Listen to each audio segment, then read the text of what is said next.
દુઃખની સ્ટોરી લઈને જ આવતા હોય, દર્દની લઈને. એવો કોઈ એવો પ્રસંગ કે કોઈ એવી એક ઘટના કે જે તમે જિંદગીમાં કોઈ દી ભૂલી ના શકો, એવું કઈ બન્યું હોય તમારા અનુભવના આધારે? એક દાદા આવી અને રડવા માંડ્યા. એટલે મેં પૂછ્યું, બોલો બોલો દાદા, કઈ પૈસાની જરૂર છે? 200 રૂપિયા, આટલું નાની રકમ જોતી હોય, કોઈ ખીજાણું? કે ના ના, મારે હરખથી રોવાઈ ગયું. મારી 84 વર્ષની જિંદગીમાં પહેલી વાર હું સડન 30 દિવસ સુધી 3 ટાઈમ જમ્યો. એ જસદણની બાજુના કોઈ ગામડામાં એક વાડીમાં હાથી તરીકે રહેતા હતા. દરરોજ 10-11 વાગે ખેડૂત ભાત લઈને આવે, અને 3 ટાઈમમાં ભાત હોય. એને બપોરે ખાઈ તોય ભલે, સાંજે ખાઈ તોય ભલે, સવારનું બને તોય ભલે.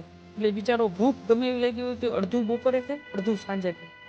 ક્યારેક ખેતર માલિક છે એ કોઈ કામે ગયું હોય તો તેથી કાંઈ જ ના આવે, મગફળીના દાણા હોય તો એને ખાઈ લેવાની.